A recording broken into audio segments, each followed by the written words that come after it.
Hi everyone, welcome back. This is Mandy and I'm going to try to make some ornaments. I've been wanting to do this for a really long time. So I got some glass ornaments from Michael's and so we're going to decorate the inside using primary elements. And so and you can use other micas and stuff too. I just primarily used primary elements because they have a really cool effect. So what I'm going to do is I'm going to coat the inside with polyacrylic. I don't know that it matters what kind of polyacrylic you use. I'm using satin because I had some left over from a furniture project and I'm not going to use it for anything else. Sorry if you can hear my dog. And so I'm coating the inside. You don't really want there to be a lot of drippage.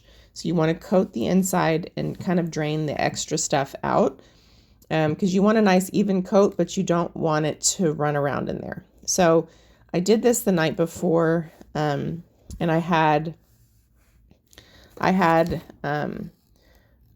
pretty decent results, but I was using too much polyacrylic, and so my colors were blending together a little bit too much, but they were really pretty. I even did it on a plastic one. The plastic just doesn't adhere as well to the polyacrylic, but they were still nice. So, worth a shot. Anyway, sorry, my dog keeps shaking her ears. She's trying to bug me, but so normally you can just use polyacrylic for this, but normally you get some really cool effects if you use gum arabic. And after you coat this, you just kind of splash in just a tiny bit of powdered gum arabic on the inside. Because what it does is it kind of soaks up that liquid along with the color and gives you some really cool effects. Well, my gum arabic is not going to come until today, and I did these a couple days ago. So I have done them without anything and they are still very nice. But I also found that using something also helps absorb the additional liquid and keeps you from having as much like drippage on the inside. So I had xanthan gum, which is not the same as gum arabic, but there are some similar properties from what I looked up. So I was like, I have xanthan gum. What if it does something that's similar? So I put a little in a cup and I thought, I'll give it a shot. If it sucks, oh well, right? So it sort of did something similar. But basically, and I go a little out of frame here, but you just put a little bit on the inside and you kind of splash it around and it's gonna look like just like little chunks of white at first. But then that's the xanthan gum. When you get the color and everything in there, it starts to kind of interact with the color. So gum arabic is what you want, not xanthan gum. But xanthan gum was a test for me. So if you're impatient like me and when you decide to do something, you want to do it right now, that's me. So after I just put a little bit in there, I'm going to use Colourarte Interference Green and I'm going to kind of tap it in there. So I'm sorry because you can't see what I'm doing, but I'm basically just tapping that in and rotating that little ball around. So the interference color, I started with the interference color and I probably used a little bit too much. And then I think I used Guatemalan green, excuse me, from Colourarte and rich cobalt from Colourarte. And then where you have little bare spots,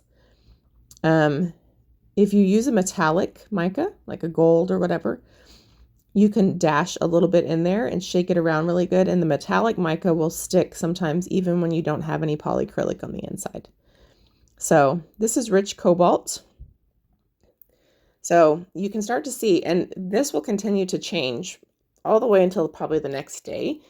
So what you see is just kind of morphing for you. It's really beautiful. But after it continues to absorb that liquid, it continues to kind of change, which is really, really fun. And that's why primary elements are so much fun for this. You can use other micas for sure. So like if you don't have primary elements, don't feel like you can't do this. But of course, if you follow this channel, you know I love primary elements and I use them all the time. And this is a really fun way to like play with your colors and see what they look like without having to do like a full-fledged paint pour.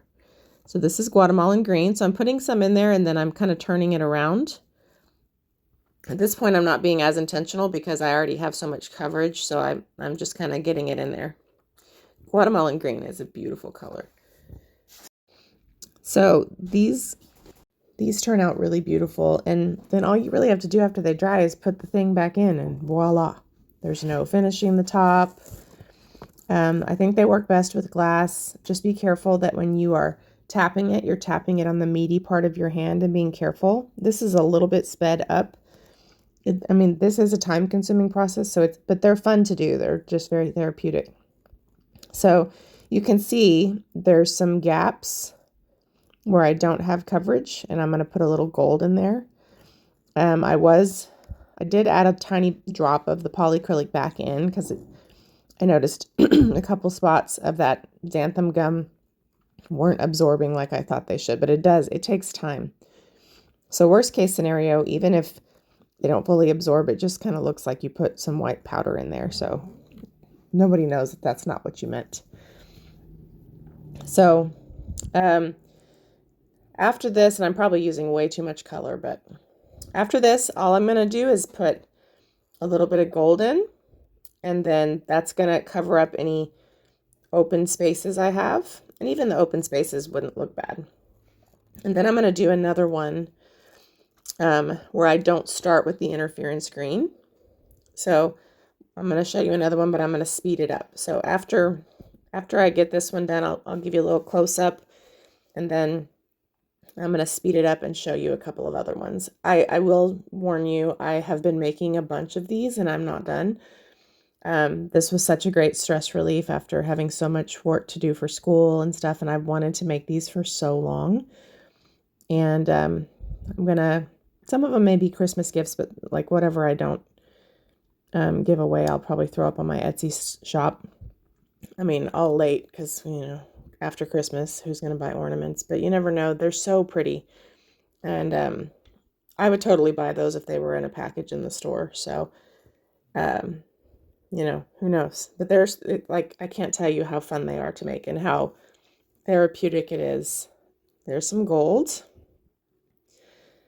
How therapeutic it is to make them. And they're just so unique. So much fun. You should try it. I will warn you, there will be a lot of ornament videos. So hopefully you're not bored. Let me show you this one close up.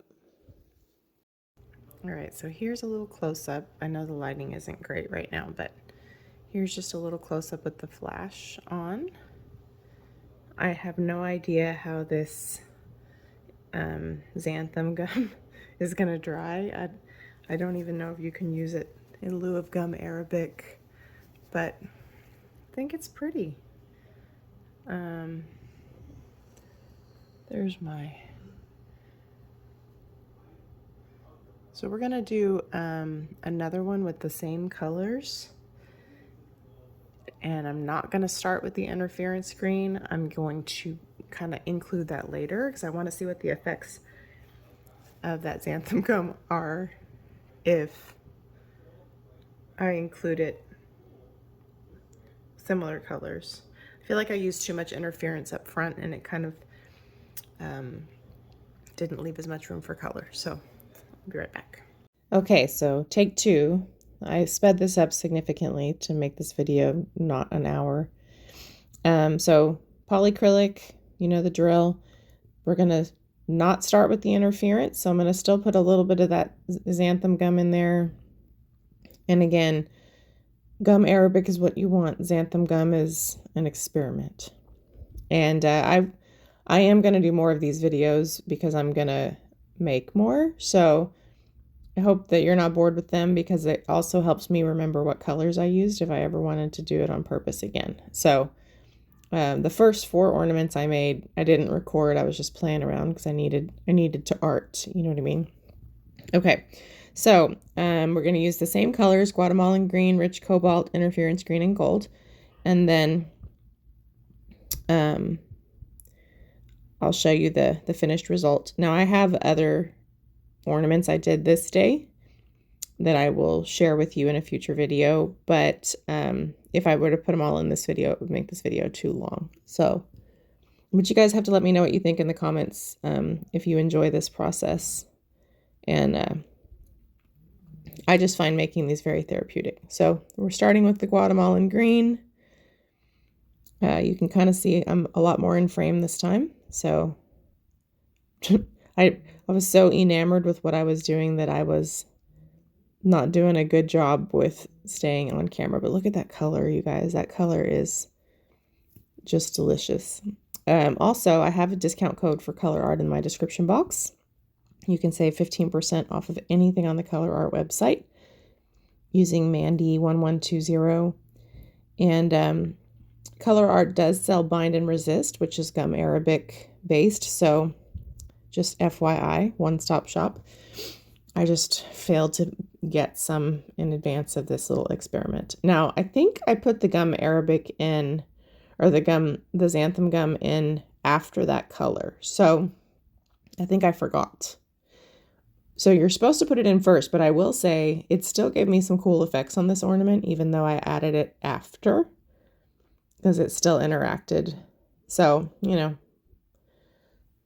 there's room for not being too rigid. So these are so beautiful. I love making them. I made 2 with similar colors, but I think I must have made like 5 different pairs that night. And I was watching Artists Till Death, and ironically, they were making some too. And so I was like, oh, great minds. And she said that she had even done this technique on the inside of a vase before. And I was like, oh, that's genius. But then I was like, well, what do you do about the inside? And she said she just resined the inside. And I thought, oh, that's pretty genius, because I have about 15 vases in here. The only thing is, I'm a very analytical thinker. And so I'm in here thinking, well, how would you apply it? Would you just pour your resin in? That sounds like a lot of resin. And then if you use a resin that's thin enough to pour in, then how do you keep it from just all pulling down to the bottom, you know? So I might have to ask her, but I do want to try it. So look how pretty this is. So don't forget to tap it on the meaty part of your hand. I shouldn't be wearing my ring. I almost broke one. I did break one. So this just shows you those kind of side by side. They're still matchy enough to be a set, but they're different. Oh yeah, but I did break an ornament the night I made these. I was showing my stepdaughter how to do them, and I broke one in my hand and I cut my hand. So be careful. Don't take for granted the force that you're using, especially when you're using like thin glass, like the ones from Michael's. They're pretty thin. This is interference green I'm adding in, not on camera, sorry. Got to do better. Anyway, these would make great gifts, and if you procrastinate like I did by accident, just because I didn't have time to do anything but schoolwork, you know, this time of year, these ornaments are pretty inexpensive at the craft stores. You know, when Christmas first approaches, places like Michael's and Hobby Lobby start with the 50% off, 40% off, but the closer you get to Christmas, they got to get that stuff out of there. So I think I got these for like 70% off. And I bought a bunch of them because this was like huge fun for me. After we wrapped presents, I was like all about making these. And I think I would enjoy making them even if it wasn't Christmas time. So that's the gold we're adding in just to fill in those empty spaces. And then we'll shake it up, and then this one will be done. So just know that even as I'm showing them to you now, they will continue to change a little bit as they dry. So it's so neat. It's like watching some sort of magic, colorful thing develop. So yeah, super pretty, huh? Thanks for watching. Let me know what you think. There will be more. Sorry, not sorry. Merry Christmas, everyone. Bye.